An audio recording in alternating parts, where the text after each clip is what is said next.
ابراہیم علیہ السلام کو وہ مقام حاصل ہے کہ ابراہیم علیہ السلام کے دنیا سے تشریف لے جانے کے بعد تمام تر انسانوں نے حضرت ابراہیم علیہ السلام کو اپنا امام مانا ہے اور ان سے محبت کی ہے۔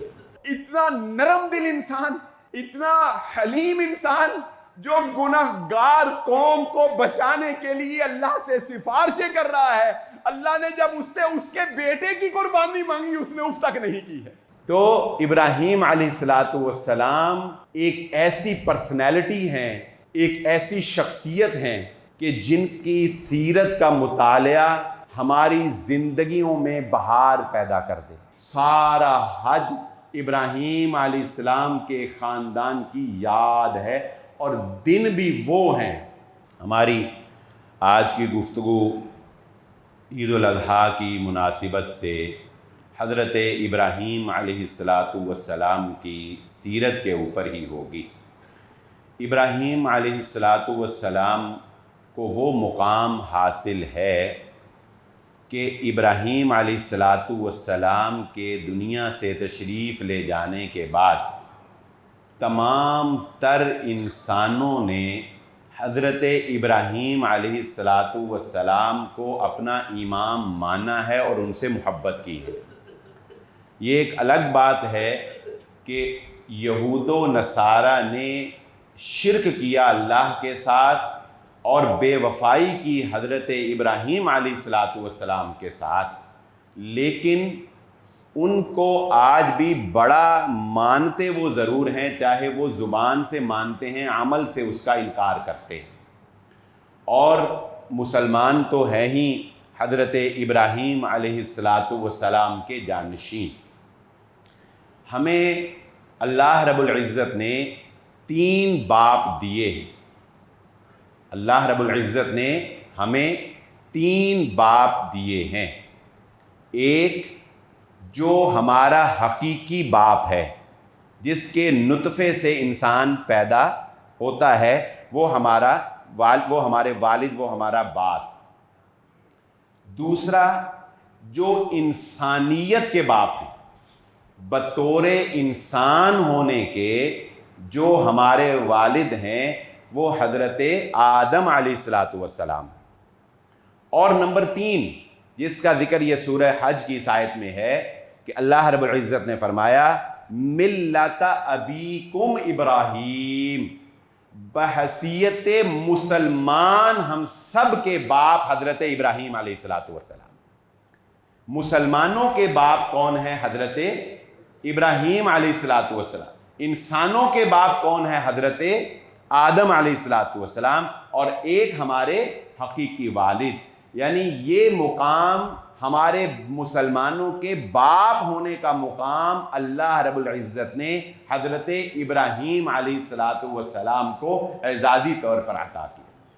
یہ آیت ایسی ہے سورہ حج کی، میں یہ سمجھتا ہوں کہ آپ کچھ اور حضرت ابراہیم علیہ السلام کی سیرت کا نہ پڑھیں، آپ صرف سورہ حج کی یہ آیت گہرائی میں جا کر، گہرائی میں اتر کر پڑھ لیں تو آپ کی زندگی بدل دینے کے لیے اور ابراہیم علیہ السلام کی شخصیت کو سمجھنے کے لیے یہ آیت کافی ہے۔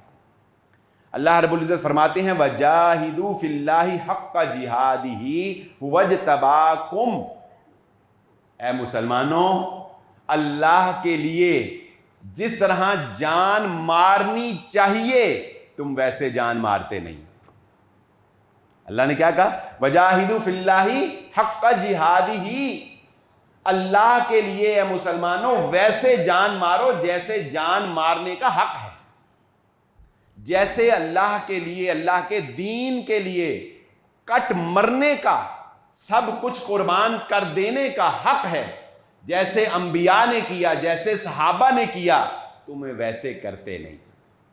سوچو تو صحیح، هُوَ اجْتَبَاكُمْ، اللہ تمہیں ہی کیوں چن رہا ہے؟ هُوَ اجْتَبَاكُمْ کا معنی اللہ نے تمہیں چن لیا۔ اور اس میں یہ مفہوم پایا جاتا ہے کہ دیکھیے، ایک مثال سے صرف بات کو سمجھانے کے لیے پیش کر دیتا ہوں۔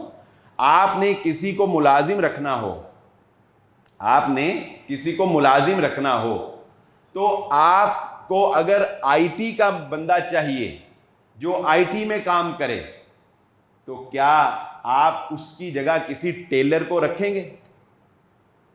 کیا ٹیلر آئی ٹی کی جگہ کام کر سکتا ہے؟ یا ڈاکٹر کو آپ کو درزی چاہیے ہو، سٹیچنگ یونٹ کے لیے آپ کو ایک درزی چاہیے جو مشین چلا سکتا ہو، کیا آپ وہاں پر کسی MBBS ڈاکٹر کو رکھ سکتے ہیں؟ آپ اس کام کے لیے اسی بندے کا انتخاب کریں گے جو وہ کام کر سکتا ہے۔ اللہ تعالیٰ نے پہلے کہا اے مسلمانوں، اللہ کے لیے جان مارو، جان جیسے جان مارنے کا حق ہے۔ اور سوچو تو صحیح، وَاجْتَبَاكُمْ، اس نے تمہیں چنا ہے کہ تم اس کی خاطر کچھ کرو۔ اس نے ہندوؤں کو کیوں نہیں چنا؟ اس نے سکھوں کو کیوں نہیں چنا؟ اس نے ایک ادنا سے گھرانے میں پیدا ہونے والے محمد زبیر بٹ کے بیٹے بلال احمد کو کیوں چنا؟ اس نے دارالسلام میں نماز پڑھنے والے ان دوستوں کو کیوں چنا؟ اس چناؤ کا سمجھو تو صحیح، آخر تمہاری کوئی قدر ہے اللہ کی نگاہ میں، تمہارا کوئی مقام ہے، اللہ تمہیں کچھ سمجھتا ہے یار، اس نے تمہارے دل میں کچھ دیکھا ہے، تو هو اجتباکم، اس نے تمہیں چنا ہے کہ تم اس کے دین کے لیے کچھ کرو۔ پھر فرمایا وَمَا جَعَلَ عَلَيْكُمْ فِي الدِّينِ مِنْ حَرَجٍ، اور دیکھو تو صحیح، اللہ نے تمہیں چنا اور اللہ نے دین میں تمہارے اوپر کوئی بوجھ ڈالا ہی نہیں۔ تمہیں اللہ نے چنا اور تمہارے لیے اللہ نے دین میں کوئی سختی، کوئی تنگی نہیں رکھی۔ یہاں بیٹھے دارالسلام کے نمازی ہو، ذرا سوچو، تمہیں آج جمعہ پڑھنے آنا تھا، بتاؤ کوئی تنگی، کوئی پریشانی، کوئی تکلیف ہوئی؟ کسی کو ناراض کرنا پڑا؟ کیا تمہارے باپ نے تمہارا راستہ روکا؟ کیا تمہیں کسی چیز کو قربان کر کے کوئی نقصان برداشت کر کے آنا پڑا؟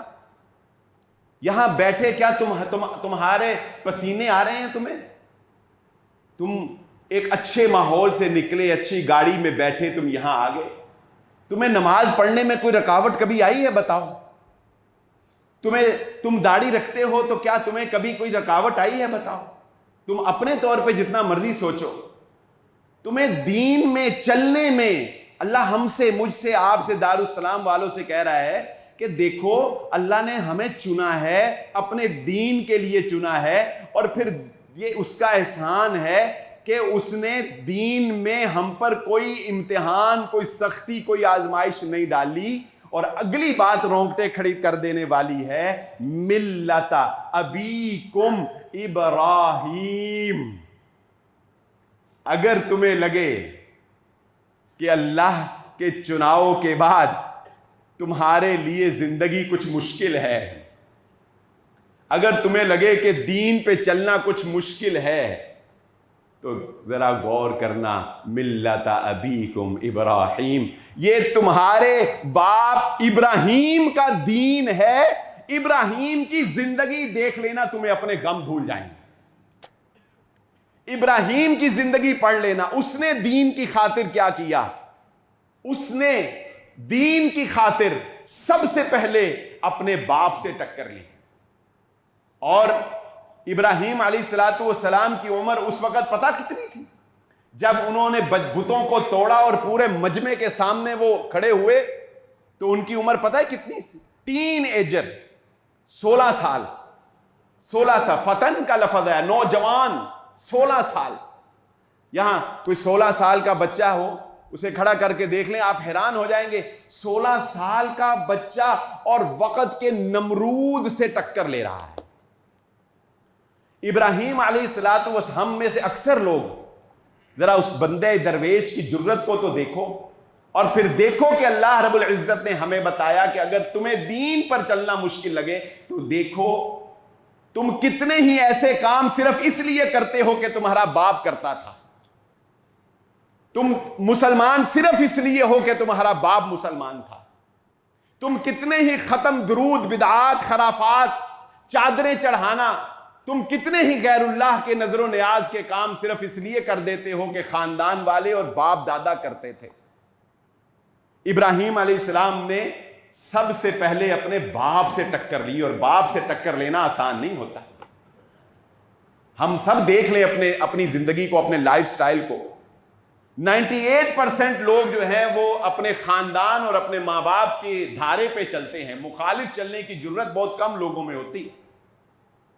ابراہیم علیہ السلام نے سب سے پہلے یہ جرت پیدا کی، یہ نہ دیکھو کہ تمہارا باپ کیا کرتا ہے، یہ نہ دیکھو کہ تمہارا خاندان کیا کرتا ہے، یہ دیکھو کہ حق کیا ہے۔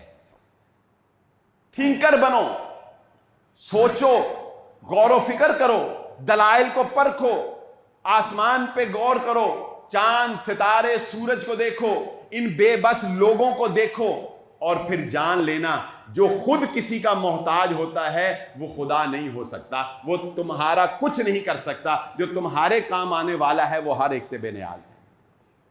اپنے باپ کو سمجھایا حضرت ابراہیم علیہ السلام نے، اے میرے بابا، یہ بت جنہیں اپنے ہاتھ سے بناتے ہو، یہ ہمارے گارڈ ہوں گے؟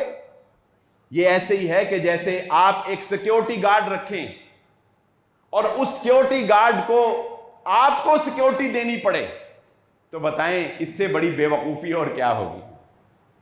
آپ ایک گارڈ رکھیں اپنی حفاظت کے لیے، اور گارڈ کی حفاظت آپ کو کرنی پڑے، تو یہ بے وقوفی اور نادانی نہیں تو اور کیا ہے؟ تو حضرت ابراہیم علیہ السلام نے کہا، بابا یہ بت ہماری کیا حفاظت کریں گے، ہمیں ان کی حفاظت کرنی پڑتی ہے۔ اور جس وقت حضرت ابراہیم علیہ السلام نے بتوں کو توڑ دیا، بتوں کو پاش پاش کر دیا، اور ایک کلہاڑی جو ہے وہ بڑے بت کے اوپر رکھ دی، اور حضرت ابراہیم علیہ السلام نے کہا تھا، اپنی قوم کو یہ چیلنج کیا تھا کہ میں جس وقت تم ان کی نگرانی چھوڑ کے جاؤ گے میں تمہیں بتاؤں گا کہ ان کی اوقات کیا ہے۔ بت کدے کے محافظ جب عید سیلیبریٹ کرنے کے لیے شہر سے باہر گئے نا، تو حضرت ابراہیم علیہ السلام نے اس وقت بت توڑے، قوم کو یہ بتایا کہ تم اگر ان کی حفاظت نہ کرو تو یہ بیچارے تو اپنی حفاظت نہیں کر سکتے، تمہیں کیا بچائیں گے۔ پھر کوئی دلیل نہیں تھی، بادشاہ نے کہا اپنے بتوں کی مدد کرو اور ابراہیم کو آگ میں پھینکو۔ بتاؤ اے مسلمانوں، کیا تمہیں دین کے لیے کبھی بادشاہ وقت سے ٹکر لینی پڑی؟ کیا کبھی تمہیں دین کے لیے کسی آگ کے لاؤ میں پھینکا جانے کا فیصلہ ہوا؟ کیا کبھی دین کے لیے تمہیں کبھی ایک خراش بھی آئی؟ نہیں آئی نا۔ تو دیکھو پھر ہمارے بندے ابراہیم کو اسے آگ میں پھینکے جانے کا جب فیصلہ کر لیا، صحیح بخاری کی روایت ہے، حضرت عبداللہ بن عباس رضی اللہ تعالیٰ عنہ کہتے ہیں، حضرت ابراہیم علیہ السلام کو جب آگ میں پھینکا جانے لگا تو ابراہیم علیہ السلام نے کہا حسبی اللہ ونعم الوکیل۔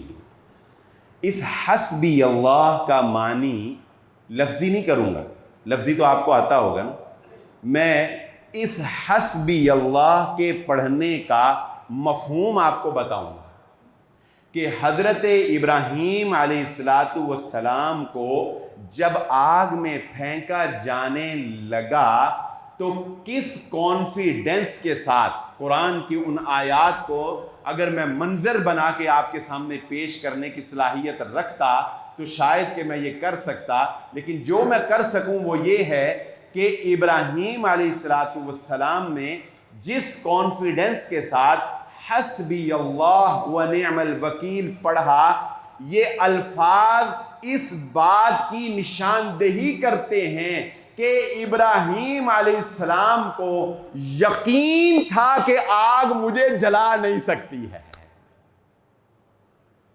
آج بھی ہو جو ابراہیم کا سا ایمان پیدا، آگ کر سکتی ہے اندازے یقین۔ اتنی بڑی طاقت اور اتنی بڑی قوت ہے، لیکن اس میں ہوا کے ریزے کے برابر بھی رکھنے کی گنجائش نہیں، اس میں رکھنا نہیں ہوگا۔ یقین اگر ہو تو مجھے بتاؤ، آج بھی حج اپنے معجزے دکھاتا ہے، ایک حاجی کے لیے 2-3 مرتبہ جہاز واپس آیا کہ نہیں آیا؟ مجھے بتاؤ کیا طاقت تھی اس کے پاس؟ کوئی یقین نے کامل اندر ایسا تھا کہ اسے پتا تھا کہ میرا اللہ پہ یقین ایسا ہے کہ میرے رب نے مجھے بلاوا بھیجا ہے، وہ مجھے مہمان نوازی کیے بغیر چھوڑے گا نہیں۔ ابراہیم علیہ السلام کو جب آگ میں پھینکا جانے لگا نا، تو حسبی اللہ کے الفاظ بتاتے ہیں کہ ابراہیم کو یقین تھا کہ ابراہیم آگ میں جل نہیں سکتا۔ قلنا یا نار کونی بردن و سلاما، اللہ نے آگ کو حکم دیا، وہ حضرت ابراہیم علیہ السلام کے لیے ٹھنڈی ہو گئی۔ اور ابراہیم علیہ السلام کی ساری زندگی دیکھو، ہم ایک جگہ پہ رہیں نا تو وہ مکان چھوڑنے کو دل نہیں کرتا۔ ہم کہتے ہیں ہماری آبائی حویلی، ہمارا آبائی گھر، ہمارا آبائی خاندان۔ ابراہیم علیہ السلام کی ساری زندگی ہجرت میں گزری، ساری زندگی ہجرت۔ یہی وجہ ہے کہ ابراہیم علیہ السلام کوئی قوم نہ بن سکی، ابراہیم علیہ السلام کی کوئی قوم نہ بن سکی۔ اللہ نے کہا ابراہیم تجھے قوم کی کیا ضرورت ہے؟ ابراہیم اکیلا ہی پوری قوم ہے، ابراہیم ایک ملت ہے، ابراہیم خود ایک قوم ہے، تجھے قوم کی ضرورت نہیں۔ آگے چلیے، اب جو بیان ہوا، سماکم المسلمین، فرمایا ملت ابیکم ابراہیم ہوا سماکم، اس نے تمہارا نام مسلمان رکھا ہے۔ اب اگلا امتحان، اور یہ امتحان ایسا ہے، اس کو میں ایک مثال سے سمجھاؤں گا۔ پہلے اس بات کو سمجھیں، ایک باپ اور ایک بیٹا جن کے درمیان بہت محبت ہوتی ہے، باپ اپنا سب کچھ اپنے بیٹے کے لیے وارنے اور قربان کرنے کے لیے تیار ہوتا ہے۔ بیٹے کو پتا ہے کہ باپ کے پاس جو کچھ ہے، اگر مجھے ضرورت ہو میں مانگوں گا تو باپ دے گا۔ بیٹے کو پتا ہے۔ باپ اور بیٹے کا رشتہ اتنا مضبوط نہیں ہوتا جتنا نبی کا اور اللہ کا ہوتا ہے۔ بات سمجھ رہے ہیں؟ باپ اور بیٹے کے رشتے میں اتنی طاقت اور مضبوطی نہیں ہوتی جتنی طاقت اور مضبوطی نبی اور اللہ کے تعلق میں ہوتی ہے۔ اب سمجھیں، بیٹا پیاسا ہے اور باپ کے پاس پانی موجود ہے، اور اپنے آپ پر کو اپلائی کر کے دیکھیں، سمجھیں کہ میں بیٹا ہوں، سمجھیں کہ میں بیٹا ہوں اور میرا باپ ہے، اور میرے باپ کے پاس پانی ہے اور مجھے پیاس لگی ہے، شدید لگی ہے، اور میں باپ سے پانی مانگتا ہوں، میں طلبگار ہوں، اور میرا باپ مجھے پانی نہیں دے رہا، تو ذرا ایمانداری سے بتائیے گا، آپ بہت ہی اچھے ہوں گے تو باپ کی گستاخی سے بچ جائیں گے، مگر شکوہ ضرور کریں گے۔ کریں گے کہ نہیں کریں گے؟ شکایت ضرور کریں گے، اور دل میں ضرور سوچیں گے کہ کیسا باپ ہے، میں پانی کے لیے ترس رہا ہوں، یہ پانی نہیں دیتا۔ سوچیں گے نا؟ اب بیٹے کو باپ پہ اتنا مان نہیں جتنا نبی کو اللہ پہ ہوتا ہے۔ نبی اولاد کے لیے ترستا ہے، طلبگار ہے، اور نبی کو پتا ہے کہ اللہ دے سکتا ہے۔ اللہ 85 سال تک نبی کو نہیں دیتا، نبی شکوہ نہیں کرتا۔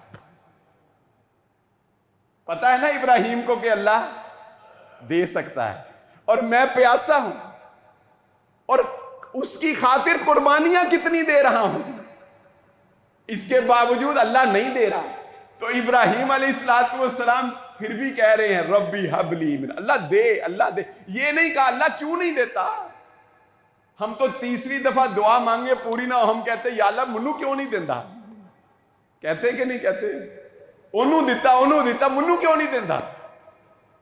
ابراہیم علیہ السلام نے نہیں کہا کیوں نہیں، کہا اللہ دے دے دے دے دے دے، مانگتے رہو مانگتے رہو مانگتے رہو، حتیٰ کہ یہ الفاظ سورہ ہود کی آیت نمبر 72 ہے، یہ پڑھیے گا جا کے، وَامْرَأَتُهُ قَائِمَةٌ فَضَحِكَتْ فَبَشَّرْنَاهَا بِإِسْحَاقَ وَمِن وَرَاءِ إِسْحَاقَ يَعْقُوبَ قَالَتْ يَا وَيْلَتَا أَأَلِدُ وَأَنَا عَجُوزٌ وَهَذَا بَعْلِي شَيْخًا إِنَّ هَذَا لَشَيْءٌ عَجِيبٌ قالوا أتعجبين من أمر الله رحمة الله وبركاته عليكم أهل البيت إنه حميد مجيد۔ قوم آئی، حضرت لوط علیہ السلام پر فرشتے آئے حضرت لوط علیہ السلام پر عذاب نازل کرنے کے لیے۔ اس سے پہلے سورہ ہود کی آیت نمبر 72 ہے، اس سے پہلے حضرت ابراہیم علیہ السلام کے پاس آئے اور حضرت ابراہیم علیہ السلام کی بیوی حضرت سارہ کو حضرت اسحاق کی بشارت دی اور اس کے بعد حضرت یعقوب کی۔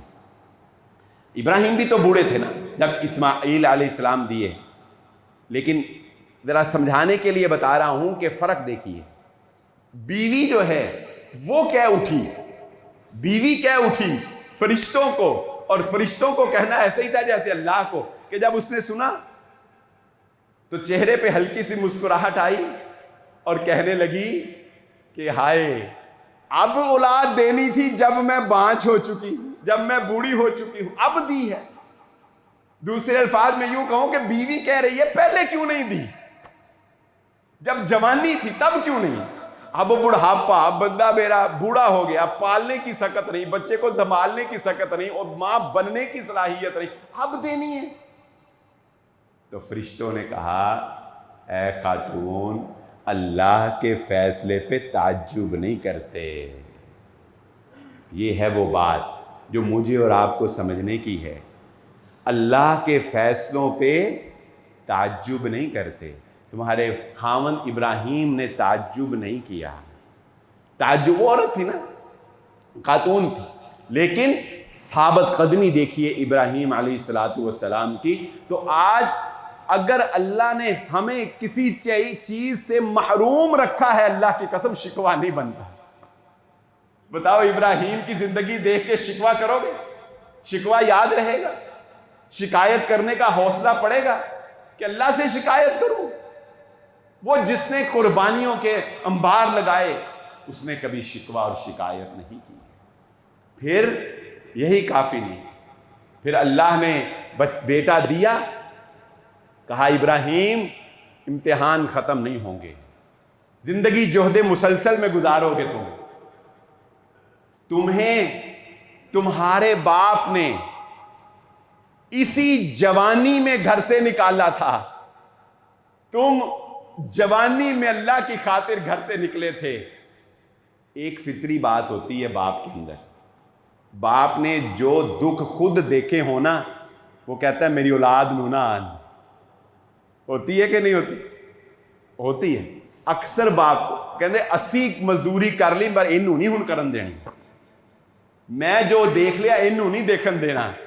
اللہ تعالیٰ نے کہا ابراہیم ہم تیرے جذبات کو ہر موقع پہ آزمائیں گے۔ تو سوچتا ہوگا کہ میں اپنے باپ کے گھر سے نکالا گیا تھا، بیٹے کو نہیں نکالوں گا ابراہیم، تو جوانی میں نکالا گیا تھا، ہم تو گود میں تجھے کہتے ہیں اپنے بیٹے کو فی وادی غیر ذی زرع، ایک ایسی وادی میں چھوڑ کے آ جہاں زندگی باقی رکھنا ممکن ہی نہیں، وہاں چھوڑ کے۔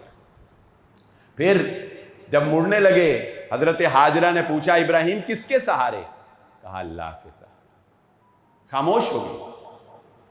اور یہاں پر ایک اور بات ذہن نشین رکھنا، جب کسی خاندان کے سربراہ کی نیکی میں ابراہیم علیہ السلام کا واقعہ ہمیں بتاتا ہے، خواتین یہاں پہ ذرا میری بات کو غور سے سنیں، جب اپنے خاوند کی کسی نیکی میں بیوی اس کا دل سے ساتھ دے دے، اللہ بیوی کو بھی مقام سے نواز دیتا ہے۔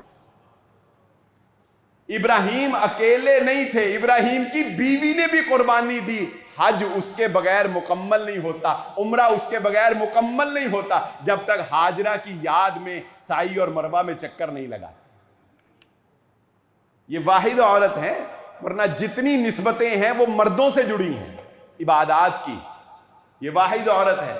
ابراہیم کو اللہ نے یہ سعادت بھی بخشی کہ ابراہیم اکیلے اللہ کے فرما بردار نہیں تھے، ابراہیم کی بیوی بھی، ابراہیم کے بچے بھی اللہ کے فرما بردار.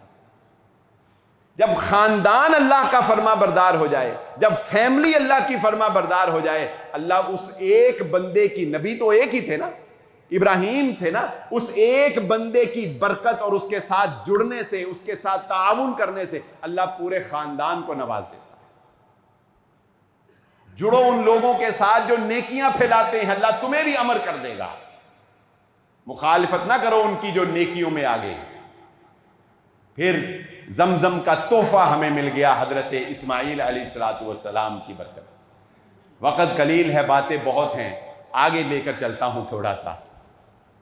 قربانی، پچھلے جمعے بھی اس پہ بڑی بات ہوئی، صرف ایک بات آج قربانی کے حوالے سے سمجھاؤں گا.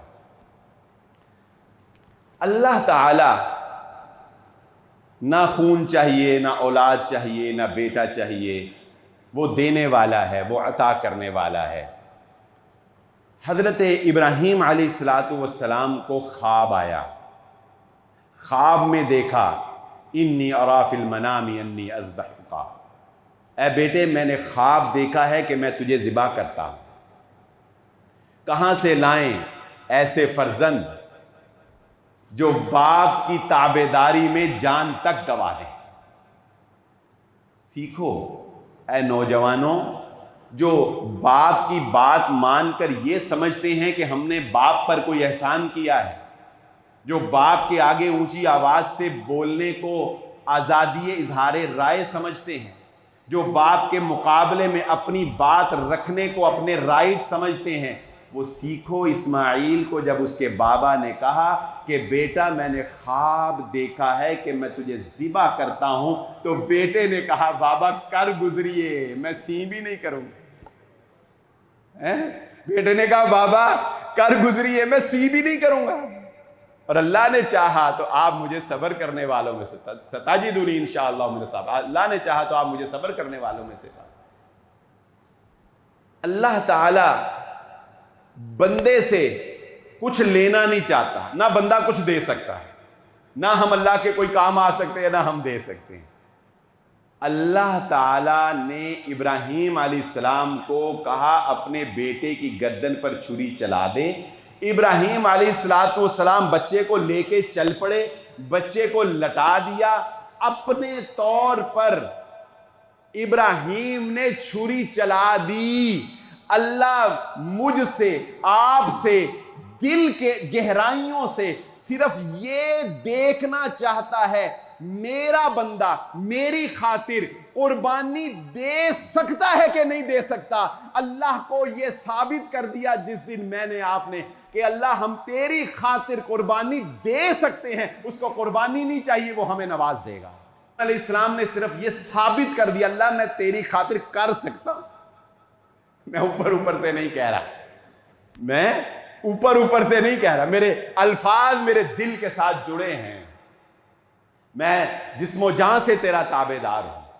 بس اللہ کی خاطر ابراہیم نے یہ ثابت کر دیا کہ میں کر سکتا ہوں. اللہ نے کہا جا ابراہیم قد صدقت الرؤیا، تو نے خواب کو سچا کر دکھایا، ہم تیری اس یاد کو قیامت تک زندہ رکھیں گے.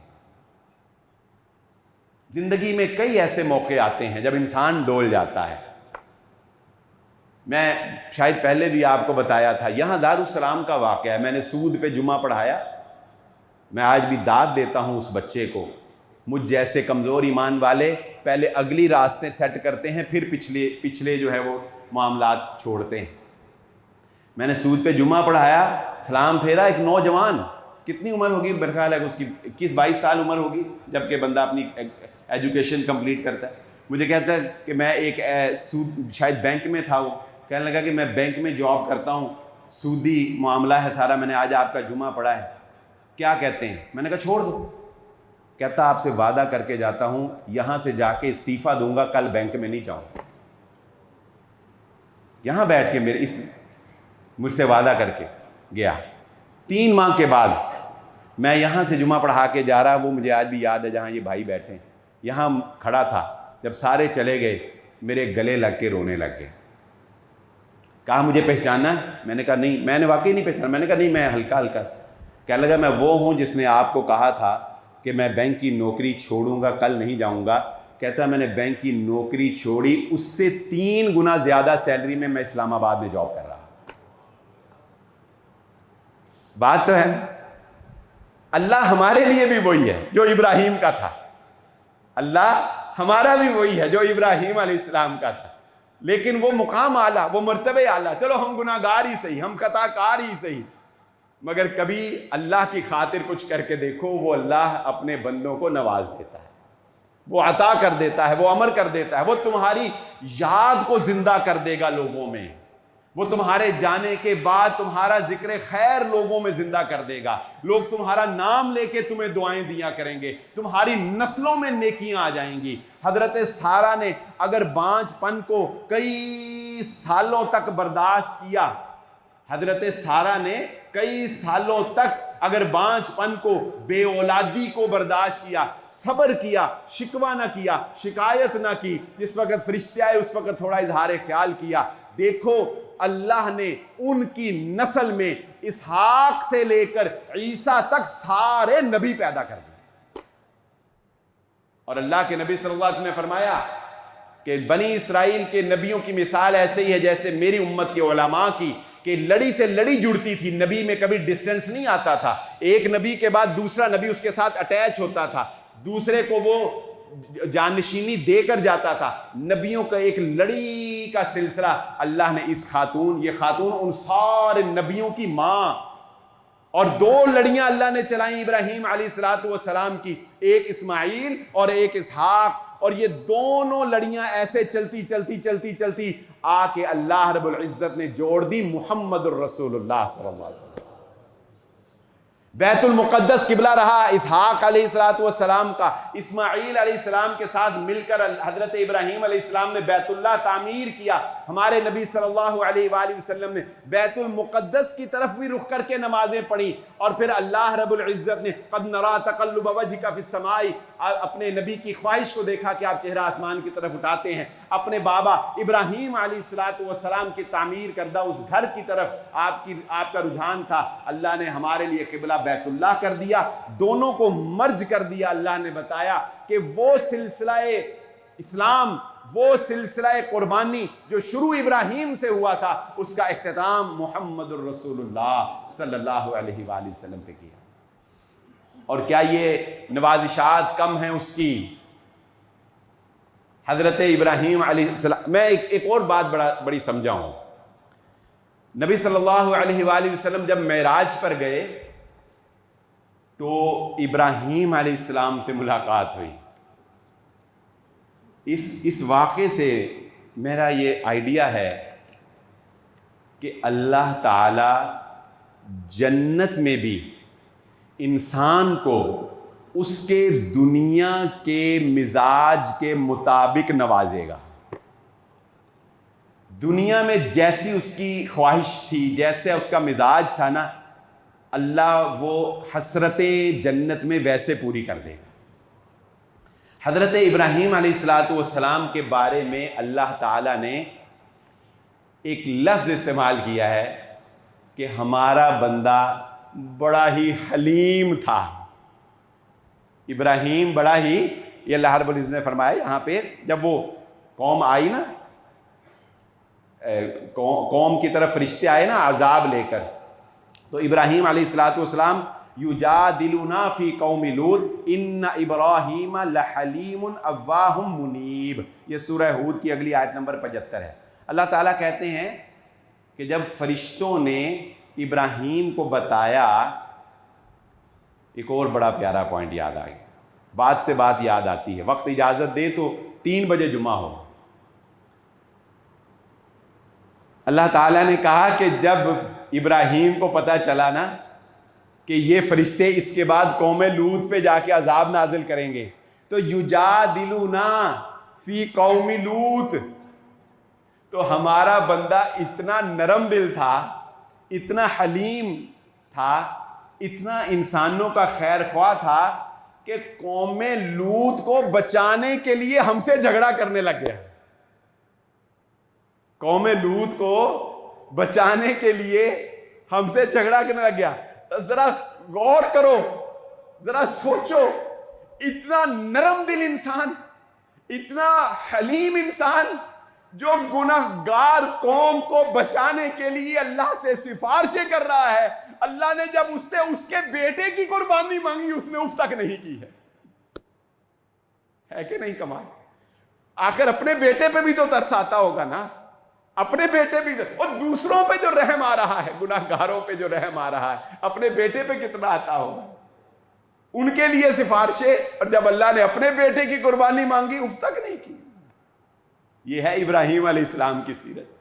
اور حلیم ہونے کا پھر اللہ نے یہ بھی ایک مقام دیا کہ رسول اللہ صلی اللہ علیہ وآلہ وسلم کی جب جنت میں حضرت ابراہیم علیہ السلام سے ملاقات ہوئی تو اللہ رب العزت نے جنت میں جو نابالغ بچے بلوغت سے پہلے وفات پا جاتے ہیں وہ خود تو جنتی ہیں ہی, وہ اپنے ماں باپ کو بھی ان کا دامن پکڑ کر نا, یہ قمیض کپڑا پکڑ کر کھینچ کر زد کر کے اللہ سے منوا کے جنت میں لے جائیں گے.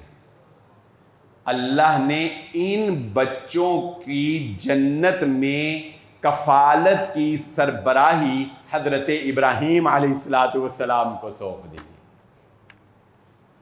نرم دل بندہ تھا.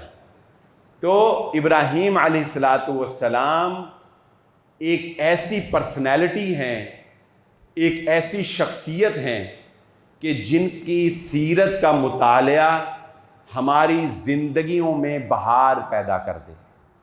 ہماری یہ جو چھوٹی چھوٹی غم دکھ اور پریشانیاں لیے بیٹھے, ہم جینا مشکل کیے بیٹھے ہیں, یہ ابراہیم علیہ السلام کی سیرت کو پڑھا کریں. ہماری کوئی چیز, کوئی عبادت اس کے بغیر قبول ہی نہیں ہے کہ جب تک ہم ابراہیم علیہ السلام کو یاد نہ کریں. ہماری نماز قبول ہے نہیں, درود ابراہیمی نہ پڑھو نماز نہیں ہوتی, درود ابراہیمی نہ پڑھو جنازہ نہیں ہوتا. حضرت ابراہیم علیہ السلام کی یاد میں سارے حج کی عبادت ہے یاد ابراہیم, خاندان ابراہیم کی یاد ہے حج. کوئی خاص دعا نہیں ہے حج کی. کیا ہے؟ منا میں چلے جاؤ جی, منا سے عرفات میں چلے جاؤ جی, عرفات سے مزدلفہ چلے جاؤ جی, کھلے آسمان کے نیچے آ جاؤ جی, اس کو کنکر مارو جی, ادھر طواف کرو جی, ادھر سعی کرو, زمزم پیو, مقام ابراہیم واتخذوا من مقام ابراہیم مصلی, مقام ابراہیم پر کھڑے ہو کر نمازیں پڑھو جہاں میرے بندے نے کھڑے ہو کے بیت اللہ کی تعمیر کی تھی. سارا حج ابراہیم علیہ السلام کے خاندان کی یاد ہے. اور دن بھی وہ ہیں, یہ وہی دن ہیں جب ابراہیم علیہ السلام کو خواب آئے تھے, اور یہ وہی دن ہیں جب ابراہیم علیہ السلام نے اپنے بیٹے کی گردن پر چھری چلائی تھی.